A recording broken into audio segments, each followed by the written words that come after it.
আমার মন বসে না ঘরেতে, তাই তো এলাম ভাত খেতে মিজান ভাইয়ের হোটেলে, মিজান ভাইয়ের হোটেলে।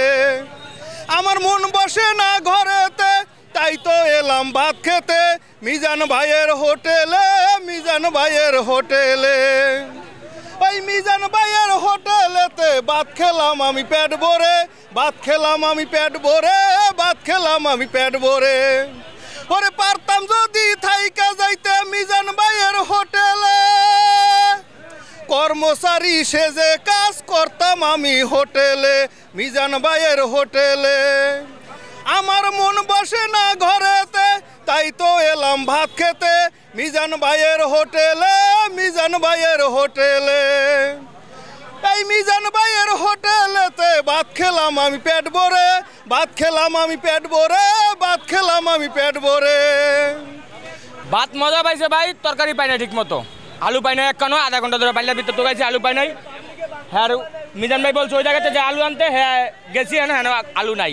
পরে যা পাইছি এক পিস মাংস দিয়া জল দিয়া এই আলহামদুলিল্লাহ খাই। আলহামদুলিল্লাহ সিরিয়ালে আমি আধা ঘন্টার উপরে দাঁড়িয়ে রয়েছি। এই যে আমার গাড়ি থিয়া, এই যে গাড়ি থিয়া আমি এই প্রথম ভাত খাইতে আইছি মিজান ভাইয়ের। যে কোনো লোকই মনে করে না পাইলে তো গায়ে পায় না, খালি গাড়ে গাড়ে গাড়তে গাড়তে আলু পাওয়া যাইতেছে না, অথচ মাংস তো আর 5 টুকরো নেওয়া যায় না। মানে গাড়তে গাড়তে আলু নাই, ভাত খাইবো কি দিয়া? খালি এক টুকরো মাংস আর জল দিয়ে ভাত খাওয়া যায়? খাই নাই, আমি খাইতে আসলাম তো খাইতে যে আমি একটু ওই যে টোকেন নিলাম, এখনো খাবার পাচ্ছি না।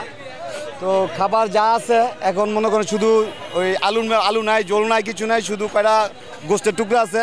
তো ভাত খাবো কি দিয়ে আমরা জানি না। তো বলছে যে রান্না হচ্ছে, তো রান্না হইতে হইতে মনে করেন দুপুর 2টা-3টা বাজে যাবো গা। তো এই খাবার খাওয়া তো আর কোনো লাভ নাই, আমাদের খাবারের টাইম হচ্ছে খুব 1টা থেকে 1:30টা।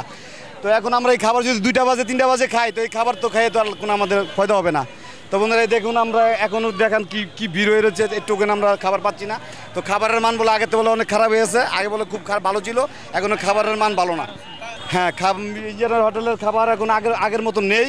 তো ব্যস্ততা অনেক ভিড়, তো সে কীভাবে রান্না করে আমরা দেখতে পারতেছি না। তো খুব বিজি, একদম খুব বিজি সে, তাকে আমরা আয়া পাচ্ছিও না, খুঁজে পাচ্ছি না, সে কোথায় জানি চলে গেছে। সে বলছে যে এখানে কন্টিনিউ সে থাকবে, তো আমরা তার সাথে কথা করতে পারতেছি না। এর নিয়ে ধন্যবাদ। মিজান ভাইয়ের ভিডিও দেখে আসছি আমি চাঁদপুর মতলব থেকে। আমার বাসা হচ্ছে মিরপুরে। আমি যে থাকি না, জাস্ট মিজান ভাইয়ের ভিডিওগুলো দেখা খাবারের জন্য আসছি। মোটামুটি আলহামদুলিল্লাহ খাবারের মানসমূহ আলহামদুলিল্লাহ খুবই ভালো। তবে কিছু দেখলাম, একটা বিষয় দেখলাম কি যে কথা ছিল রিক্সা ড্রাইভার, ভ্যান ড্রাইভার যারা অসহায় আর কি, তাদেরকে নিয়ে বাইরে এই আয়োজনটা করেছিল। তো এই জায়গায় সেই ক্ষেত্রে দেখি অনেক ভালো ভালো লোক এই জায়গায় আসছেন, তার জন্য বদনাম করছেন। আমি সকলকে অনুরোধ করবো যারা বাইকে বদনাম করছেন, আসলে উনি অসহায় মানুষ, উনি যদি একটা কিছু করে খেতে পারে এটা আমাদের জন্য অনেক ভালো।